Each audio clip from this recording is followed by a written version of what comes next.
कारण में है। और पूरा चुनाव अगर हम कुल मिलाकर देखें तो 2014 और 2019 की तरह ये चुनाव भी एक व्यक्ति और उसकी नीतियों यानी भारत के प्रधानमंत्री नरेंद्र मोदी और उनकी नीतियों के इर्द गिर्द घूमता रहा। और आज डीडी न्यूज से विशेष बातचीत करने के लिए दुनिया के सबसे लोकप्रिय नेता और भारत के प्रधानमंत्री नरेंद्र मोदी जी हमारे साथ हैं और हम विशेष एक्सक्लूसिव उनसे बातचीत करेंगे। डीडी न्यूज से बात करने के लिए बहुत बहुत शुक्रिया, आभार प्रधानमंत्री जी। डीडी के दर्शकों को मेरा नमस्कार। सर, मैं सबसे पहला प्रधानमंत्री जी मेरा जो सवाल है वो ये कि अगर ये चुनाव की अगर मैं बात करूं इस पिछले कुछ समय में, सिर्फ अगर इन चुनाव के समय में जो प्रचार शुरू हुआ उसकी बात करूं तो आप 150 से ज़्यादा रैलियां कर चुके हैं। अभी जो चर्चा चल रही थी, मुझे जो जानकारी मिली कि 2024 में आप 350 से ज़्यादा रैलियां कर चुके हैं, लोगों से मिल चुके हैं। पूरे जो विपक्ष के नेता हैं, इन सब के नेताओं को अगर कैलकुलेट कर लें तो मिलाकर भी सबका मिलाकर गिनती भी इतनी नहीं होती। मैं आपसे जानना चाहता हूं, आप सर लगातार जनता से संवाद कर रहे हैं, कोई एक मुद्दा आपको क्या लगता है जो जनता को सबसे ज़्यादा टच कर रहा है, जिस पर सबसे ज़्यादा जनता रिस्पॉन्ड कर दी है? क्योंकि मुद्दे तो बहुत उठते हैं। मैं इसको दो हिस्सों में जवाब देना चाहूँगा।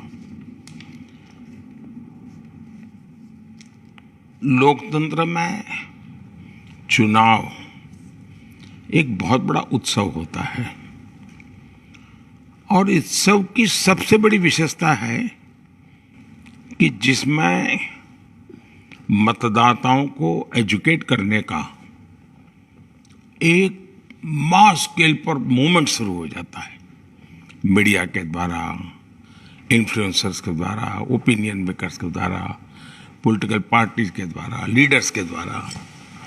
तो एक प्रकार से पीढ़ी दर पीढ़ी डेमोक्रेसी के संस्कारों को आने वाली पीढ़ियों में उनके जहन में उतारने का एक उत्तम अवसर होता है। मुझे अभी भी समझ नहीं आता है कि कभी कभार कुछ लोग विवाद खड़ा कर देते हैं कि बच्चे क्यों ऐसे कार्यक्रमों में आते हैं, आने चाहिए कि नहीं आने चाहिए।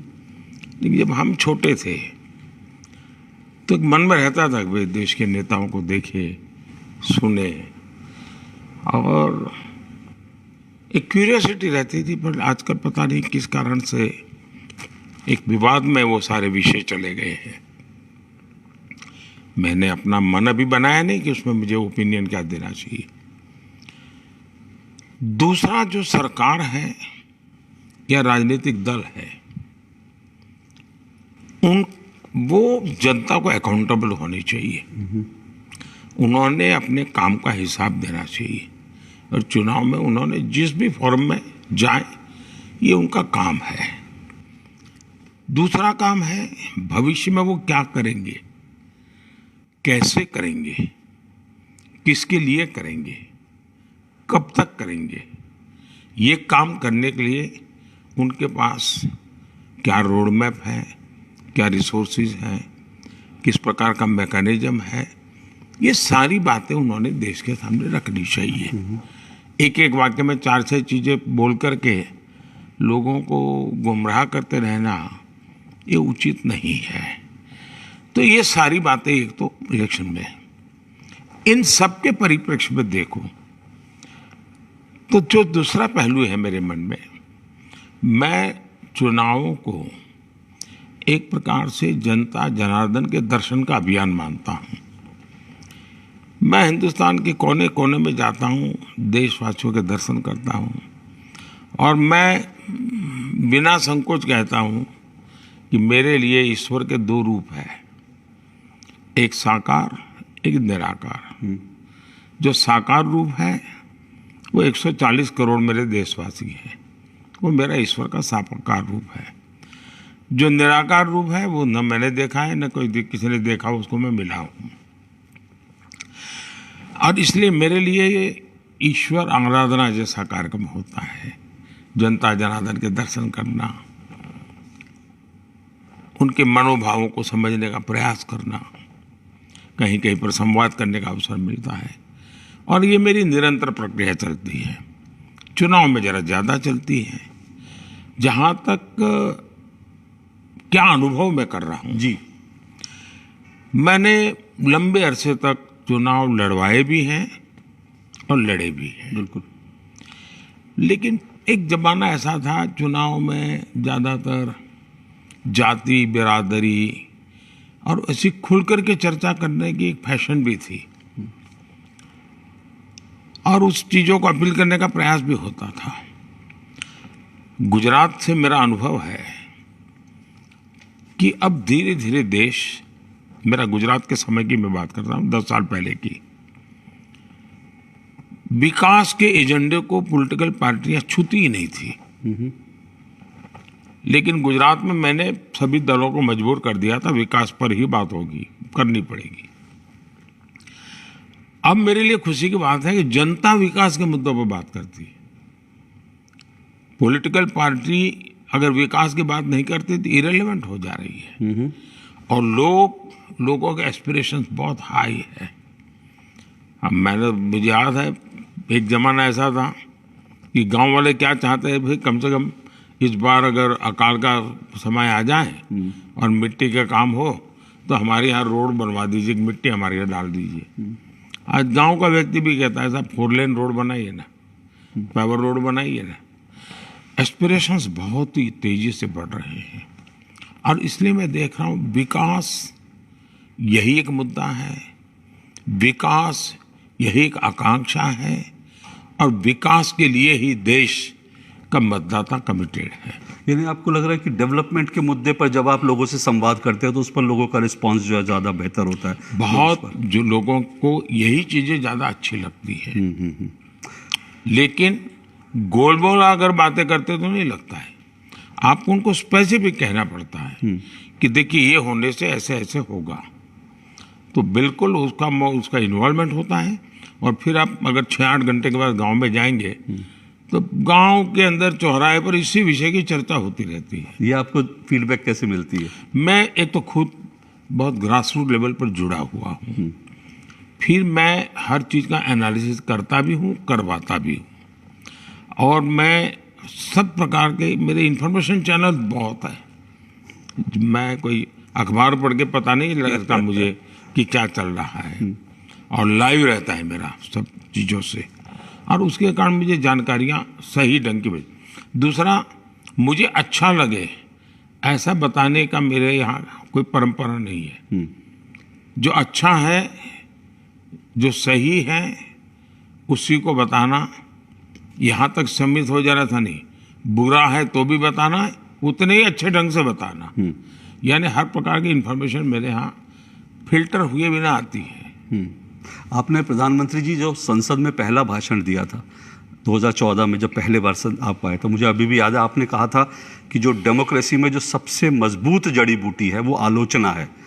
तो जब आप कह रहे हैं कि आपको फीडबैक मिलती है, अच्छी बुरी हर तरह की फीडबैक मिलती है, तो जब अलग अलग क्वार्टर से आपकी नीतियों को लेकर, आर्थिक नीति हो, कोरोना को लेकर, जब आपके पास आलोचना आती है तो आप उसको कैसे रिएक्ट करते हैं? मैं एक अनुभव बताता हूँ, बड़ा इंटरेस्टिंग है। सीएजी का रिपोर्ट आता है ना, एक दिन पॉजिटिव नेगेटिव जो भी पब्लिसिटी होती है, और फिर वो चला जाता है, अलमारी में पहुंच जाता है। न मीडिया को फुर्सत होती है, न ऑपोजिशन को फुर्सत होती है, न रूलिंग पार्टी को। मैं जब गुजरात में था तो सीएजी रिपोर्ट आने के बाद जो अखबारों में जो भी टिप्पा टिप्पणी होनी हो जाती थी, लेकिन मैं डिपार्टमेंट को फिर से काम देता था कि मुझे बताइए सीएजी का ये रिपोर्ट है, मुझे उसको ठीक करके लाओ, जहाँ कमियां हैं उसको पूरी करो, गलतियां हुई है उसको ठीक करो, दोषी है उनको जरा नोटिस करो। तो मैं उसका फॉलोअप करता था। मैं सीएजी रिपोर्ट को मेरी अपना एक आलोचना मानता था, मेरे लिए सामने दर्पण के रूप में मैं देखता था।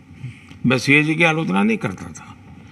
दूसरा, मेरे यहाँ हाउस में जब डिबेट होती थी, वो प्रश्न पूछते थे, अपोजिशन कुछ कहता था, गुजरात में विधानसभा में, तो पॉलिटिकल जो जवाब देने होते वो तो हम देते थे, क्योंकि आज के मीडिया के युग में दूसरे दिन क्या छपेगा वो डिपेंड करता है। लेकिन मेरा काम बाद में शुरू होता था। मैं सभी एमएलए, किसी भी दल का क्यों ना हो, उसने जितने मुद्दे उठाए हैं उसको डिपार्टमेंट वाइज उसको मैं सेग्रीगेट करता था। और मैं एक्शन टेकन रिपोर्ट मांगता था। किसी मानो एमएलए ने कहा कि भाई मेरे यहाँ फलानी जगह फलाना प्रॉब्लम है, तो हाउस में तो जवाब दे देते थे ताकि हमारी सरकार की इज्जत को जो कर जरूरी होता कर लेते थे, लेकिन मैं उसको लाइट नहीं लेता था।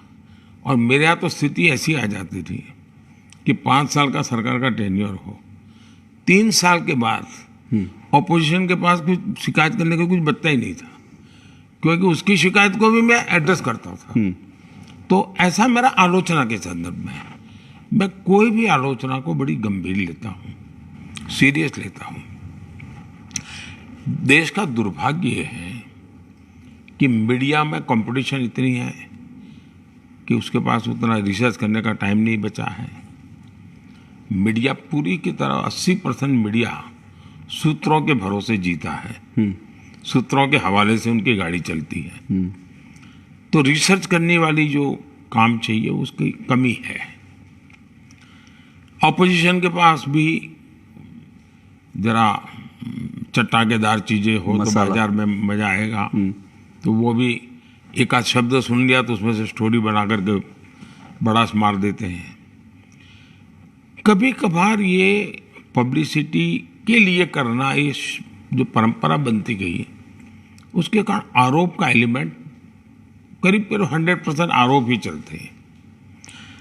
जब आरोप होते हैं तो फिर इंसान एक स्थिति आ जाती है कि वो आरोप प्रूफ बन जाता है, फिर उस पर इसका कोई इम्पैक्ट नहीं होता है। लोकतंत्र का भला इसमें है कि आलोचना हो, लेकिन आलोचना के लिए मेहनत करनी पड़ती है।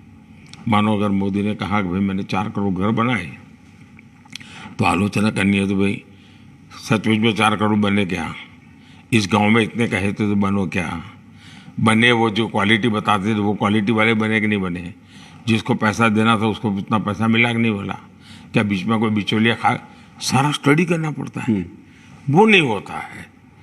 और इसलिए जो लोकतंत्र को ताकत मिलनी चाहिए आलोचना से, दुर्भाग्य से इन दिनों वो सौभाग्य हम लोगों को नहीं मिलता है। तो मैं ये कमी महसूस करता हूँ कि अच्छी सरकार चलाने के लिए अच्छी आलोचना बहुत जरूरी है।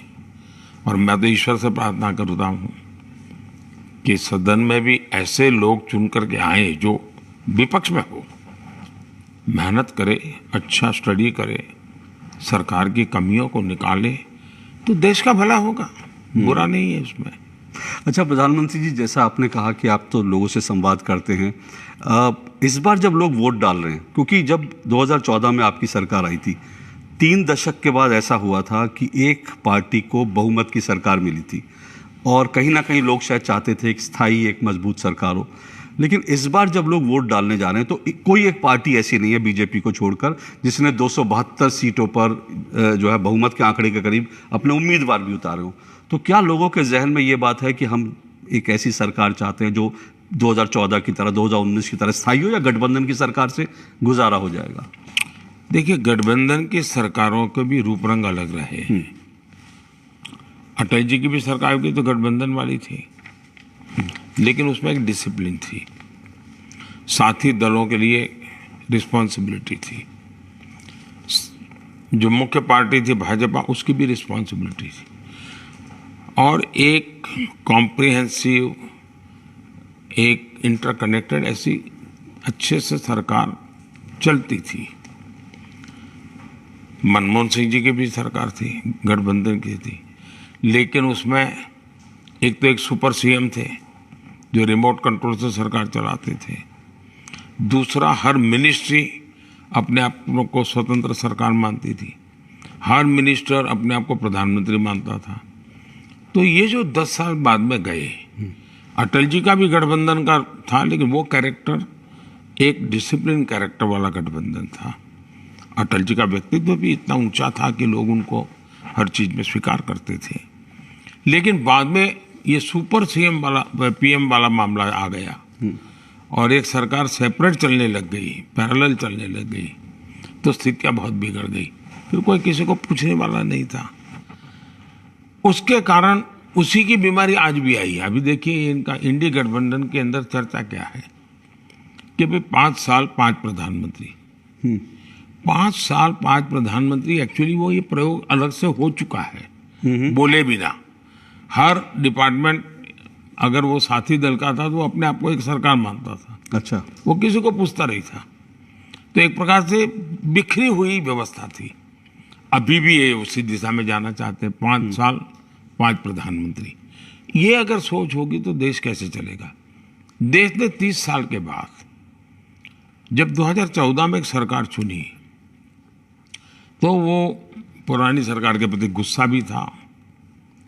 मेरे पास गुजरात का एक ट्रैक रिकॉर्ड भी था और भारतीय जनता पार्टी बहुत स्पष्ट रूप से आई थी कि मोदी जी के नेतृत्व में हम सरकार बनाएंगे। तो देश ने भरोसा किया। लेकिन 19 में देश ने काम पर भरोसा किया और 14 से 19 में ज्यादा सीटें देकर के हमें फिर से बिठाया। तो देश को लगा कि भाई ये पूर्ण बहुमत वाली स्थिर सरकार जवाबदेह होती है, ज्यादा जवाबदेह होती है। गठबंधन में कोई जवाबदेह नहीं होता है। कोई इस पर टोपी पहनाएगा, कोई उस पर टोपी पहनाएगा, फिर बहाना बजाए भाई क्या करे, गठबंधन सरकार की मजबूरियां है। यहाँ तो कोई बहानेबाजी चलती नहीं, काम करना पड़ता है। तो इस कारण देशवासियों को भी पूर्ण बहुमत वाली मजबूत सरकार सूट करती है। और ये मैं देख रहा हूँ कि इसका बहुत बड़ा बेनिफिट। तो ये जब वोट देने आपने जाते देखा हैं होगा तो हर चुनाव में ये जो खान मार्केट गैंग टाइप लोग होते हैं, वे चुनाव के आखिर में एक सगुफा छोड़ते हैं कि हंग बनेगी, किसी को बहुमत नहीं मिलेगा। कम से कम इस बार ये हिम्मत कोई कर नहीं रहा है। वरना मैं सोच रहा था कि शायद जब 20 दिन बाकी होंगे तो ये मैदान में आ जाएंगे सब, हंग होगा, फिर चर्चा यही हफ्ते भर चलेगी। इस बार उन्होंने इलेक्शन कमीशन को इस विवादों में रख करके अपनी रोजी रोटी कमाने की कोशिश की है। इस बार आपने उन्हें 400 की फिरकी में भी उलझा दिया ना। हमने उलझाया नहीं है जी। देश की जनता का निर्णय हम समझते हैं। हम देश की जनता की आंखों में वो ताकत देखते हैं और उसको जनता ही अपने शब्दों में कहती है। हम तो इको इफेक्ट देते हैं, ये है तो आवाज जनता की। प्रधानमंत्री जी, अभी आपने खान मार्केट गैंग का जिक्र किया। पिछले कुछ समय से आप लगातार जिक्र कर रहे हैं खान मार्केट गैंग का। क्या वजह, मतलब ये जो आपने 2019 में इसको टर्मिनोलॉजी को शुरू किया था, 2024 में भी आई है, क्या आपको लगता है ये सुधरे नहीं है इतने सालों में? ऐसा नहीं है जी। मैं वो बिगड़े हुए हैं ऐसा भी मैं नहीं कहता। उनका एक एजेंडा है और इस परिवार की ये सब दरबारी लोग हैं। इन्होंने क्या किया, और ये व्यक्ति बदलते गए, पीढ़ियां बदलती गई, लेकिन वो उसका जो एलिमेंट है वो वैसे के वैसा फलता फूलता रहा है। सरदार पटेल के लिए क्या क्या बोलते थे लोग, कैसी भद्दी भाषा में उनका वर्णन करते थे, उनके कपड़ों के लिए, उनके बैठने उठने के तरीके के लिए। ये वही लोग हैं, महात्मा गांधी के लिए भी कुछ भी उटपटांग बोलते थे। ये वो लोग हैं, बाबा साहब आम्बेडकर को भी ऐसा ही कहते थे। लाल बहादुर शास्त्री जी का भी वही हाल कर देते युद्ध के कारण, और उनके बहुत ही अचानक मृत्यु के कारण वो बच गए। बाकी मोरारजी भाई तो इसी छवि बना दी, तो पेशाब पीता है, पेशाब पीता है, पेशाब पीता है, दुनिया भर में यही छवि बना दी। जबकि मोरारजी भाई सबसे उत्तम तरीके से फाइनेंस को मैनेज किया था, महंगाई को कंट्रोल करने में सबसे सफल प्रधानमंत्री रहे थे, लेकिन बदनाम करके रख दिया। देवेगौड़ा जी आए तो कैसी छवि बना दी, ये तो सोते रहते हैं, ये तो सोते रहते हैं, ये तो सोते रहते हैं। तो इन्होंने इस देश में एक भी व्यक्तित्व को बड़ा नहीं होना दिया, उस परिवार से कोई बड़ा होना नहीं चाहिए। ये लगातार उनके षड्यंत्र का हिस्सा है। मुझे भी जूझना पड़ रहा है, लेकिन मैं अपने काम में समर्पित हूँ, तो मैंने सब कुछ जनता जनार्दन के ऊपर छोड़ दिया है। अच्छा प्रधानमंत्री जी, आपने चुनाव के अंतिम चरण में अभी 2 इम्पॉर्टेंट चीज़ें करप्शन को लेकर कही। एक तो आपने ये कहा कि ये जो करप्ट लोग हैं इनकी संपत्ति का एक्सरे जो है मोदी करवाएगा, और आपने ये भी कहा कि जो लोग, जिन लोगों से पैसा लिया गया, जो बहुत सारा करोड़ों रुपए बरामद हो रहा है, आप उसका एक वे आउट देखेंगे कि क्या अगर मनी ट्रेल पता चल जाती है तो जिनसे पैसा लिया गया उनको लौटाया जा सके, पर कानूनी रूप से इसमें बहुत पेचीदगियां नहीं लगती। अब देखिए, मैं बताता हूँ। पहली बात है कि देश को गर्व होना चाहिए कि एक सरकार ऐसी है कि जिसका करप्शन के प्रति जीरो टॉलरेंस है। दूसरा, ये सरकार ऐसी है कि जिस डिपार्टमेंट के पास जो काम है उसको करना पड़ता है। अगर किसी को सफाई का जिम्मा है तो वो सफाई करनी पड़ेगी भी। तुम घर पे सो नहीं सकते हो। तुम्हें समय पर बस चलानी है तो बस चलानी ही पड़ेगी। तो एक गवर्नेंस में हर एक को अपना अपना काम ढंग से करना चाहिए। ये डिसिप्लिन लाने का मेरा प्रयास है। उसमें ईडी डिपार्टमेंट भी आता है, उसमें सीबीआई भी आता है, उसमें विजिलेंस भी आता है। सारे डिपार्टमेंट है, हर एक को काम करना होता है। यही सरकारें थी पहले, यही स्ट्रक्चर था, यही अफसर थे, यही पद थे, यही तनख्वाह था, यही फाइलें थी, यही प्रक्रिया थी। 10 साल में 2004 से 2014 प्रधानमंत्री भी थे और सुपर पीएम भी थे। रिमोट से सरकार चलती थी। 34 लाख रुपीज उन्होंने जब्त किए थे। इसका मतलब डिपार्टमेंट सोया पड़ा था, कुछ करता ही नहीं, देश चिल्लाता था। और सरकार भी वो गई तो करप्शन के मुद्दे पर गई जी। हम आए, हमने कहा भाई ये कुछ नहीं चलेगा, आपको काम करना पड़ेगा। 2200 करोड़ रुपया पकड़े कैश। अब इसमें तो कोई आप कह नहीं सकते झूठ है, गलत नोटों की गड्डियां हम देख रहे हैं। दिखता है टीवी, नोटें गिनने में मशीन थक जाते हैं। 2200 करोड़ रुपया अमाउंट और करीब 1.25 लाख करोड़ रुपए से ज्यादा प्रॉपर्टी को सीज किया हुआ है। अब जैसे केरल बैंक, कम्युनिस्टों के द्वारा कोऑपरेटिव बैंक का बहुत बड़ा स्कैम चल रहा है, काफी कुछ हाथ लगा है और उसमें सामान्य मानवी के पैसे हैं और ये सारे पॉलिटिशियन लेफ्ट वाले उसको कब्जा करके अपने मनमानी से उसका दुरुपयोग किया है। अब ये सब संपत्ति जब्त हो रही है। तो मैंने कहा कि भाई जरा ढूंढो, ये जो बैंक में डिपॉजिट दिए, गरीब आदमी है, मध्यम वर्ग का आदमी है, ये जिनकी प्रॉपर्टी उसको ऑक्शन करके इनको वापस दे सकते हैं क्या? चल रहा है। अब तक हम 17,000 करोड़ रुपीस 17,000 करोड़ रुपीस संबंधित लोगों को वापस दे चुके हैं। जो हमने 17,000 करोड़ दिया जा चुका है। और अभी मैंने बंगाल में कहा, बंगाल में जो रेट कार्ड चल रहा है नौकरी के, तो उसका तो फिक्स रेट है।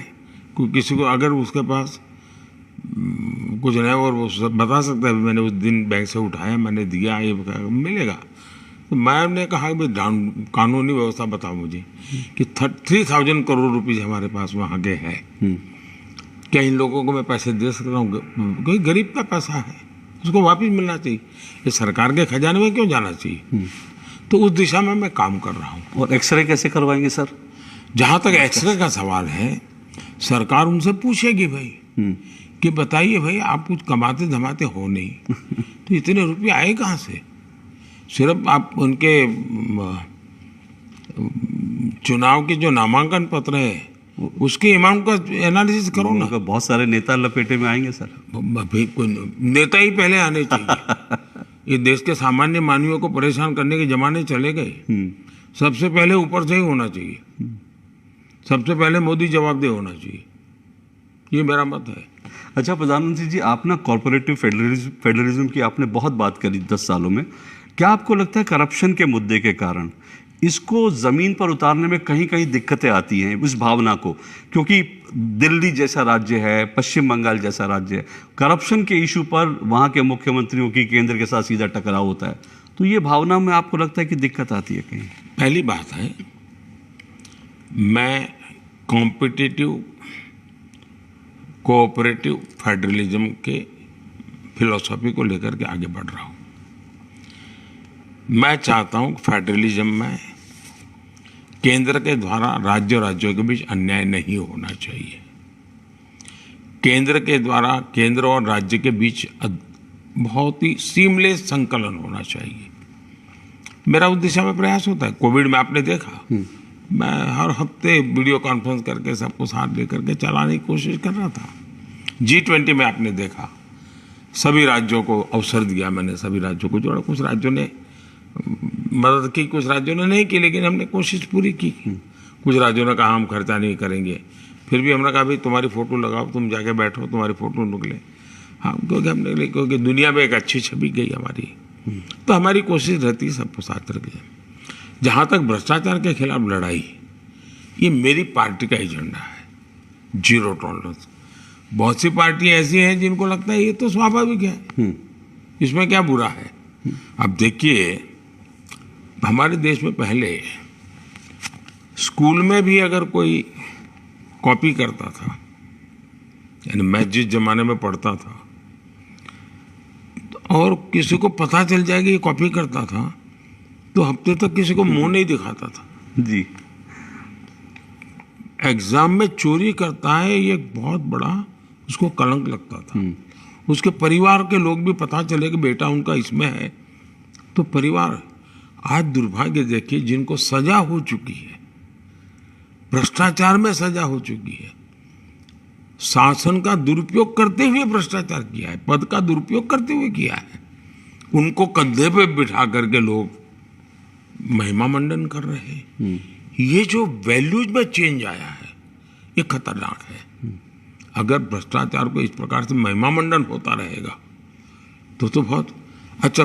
सामान्य मानवी चोरी करे, जेल जाए, जमानत न मिले तो चलता है, लेकिन कोई बड़ा नेता, सारी दुनिया कहती है कि नेता भ्रष्ट है, नेता जेल जाए तो बोलते भेजने वाला गलत है। ये खान मार्केट गैंग का कृत्य है सब। इस प्रकार का नैरेटिव सेट करना है खान मार्केट। सबने एक स्वर से कहना चाहिए भ्रष्टाचार के खिलाफ। अब कोर्ट जब कहेगी कि जाओ भाई अंदर जाओ, बड़े एक बार क्या जाता है तुम्हारा, 2 साल 3 साल अगर जेल में गए तो क्या जाता है भाई। न्याय की लड़ाई लड़के निकलो ना बाहर। अच्छा प्रधानमंत्री जी, ओबीसी, SC ST OBC आरक्षण को लेकर आपने कई बार कहा है कि मैं मुसलमानों को नहीं देने दूंगा, लेकिन कल ही जो है ST हसन समाजवादी पार्टी के नेता हैं, उन्होंने कहा कि इंडी गठबंधन की सरकार आएगी तो हम उनको आरक्षण देंगे क्योंकि बहुत सारी पिछड़ी जातियां हैं। दूसरी तरफ ममता बनर्जी हाई कोर्ट का फैसला आने के बाद कहती हैं कि मैं आरक्षण दूंगी, हाई कोर्ट का फैसला नहीं मानूंगी। 3 बार वो ऐसा कहती हैं। कैसे इसको आप देखिए? मैं समझाता हूँ, ये जो गलती होती है ना कि भी मोदी मुसलमानों को आरक्षण का विरोध करता है। मैं कहता हूं कि भारत का संविधान धर्म के आधार पर आरक्षण की अनुमति नहीं देता है। संविधान निर्माताओं ने इस मुद्दे पर बहुत गहरी चर्चा की है। चर्चा कर करके संविधान सभा ने जो संविधान बनाया वो कहता है कि भारत जैसे देश में धर्म के आधार पर एक बार टुकड़े हो चुके हैं, अब इस देश को ज्यादा टुकड़े नहीं होने देना चाहिए। धर्म के आधार पर आरक्षण नहीं देना चाहिए। डॉक्टर बाबा साहब आम्बेडकर ने भी यही कहा, जवाहरलाल नेहरू ने भी यही कहा, बाकी भी संविधान के सभी सदस्यों ने, संविधान सभा के सभी सदस्यों ने कहा। मेरा कहना है कि हमें संविधान का लेटर एंड स्पिरिट में रक्षण करना चाहिए। हमें इस देश में धर्म के आधार पर आरक्षण नहीं देना चाहिए। मेरा मुद्दा है धर्म को आधार बनाने की जो प्रवृत्ति चली है उसके खिलाफ है। भारत का संविधान हर एक नागरिक को समान रूप से देखता है, लेकिन फलाने धर्म के हो इसलिए मिलेगा, ये इस देश में नहीं चल सकता। तो ममता जी के रिएक्शन पर, जहां तक मैं कोलकाता हाईकोर्ट ने जो जजमेंट दिया है वो आंख खोलने वाला है कि आप कैसे ओबीसी के अधिकारों को छीन रहे हो। ओबीसी समाज को, वैसे तो ये परिवार, दिल्ली का शाही परिवार राजीव गांधी के ज़माने से, वैसे तो कहे तो नेहरू जी के ज़माने से, बहुत पहले कमीशन बैठा था उसने भी रिपोर्ट दी थी, इन्होंने कभी ओबीसी को स्वीकार ही नहीं किया और वो ये ओबीसी को नफरत करते रहे। इवन बीपी सिंह के आने पहले तक उन्होंने खुलेआम विरोध किया था। तो ये तो ओबीसी के दुश्मन तो रही है। अब ओबीसी आ गया, ओबीसी को आरक्षण मिल गया, अब क्या किया, उसमें से लूट करो और कर्नाटक मॉडल डेवलप किया कि मुसलमान जातियों को ही ओबीसी घोषित कर दो और ओबीसी का सारा हक उनको दे दो। ये खेल ममता जी ने किया। सारा पकड़ा गया, कोर्ट ने मना कर दिया।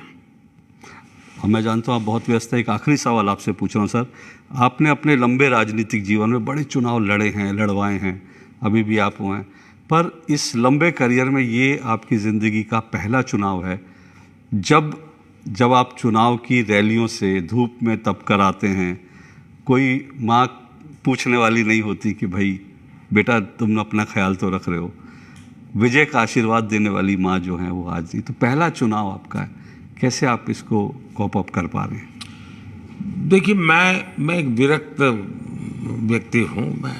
मेरा व्यक्तित्व में विरक्त भाव है। माँ का न होना अपने आप में हर किसी के जीवन में बहुत बड़ी कमी होती है। मेरे जीवन में जरा ज़्यादा कमी है वो।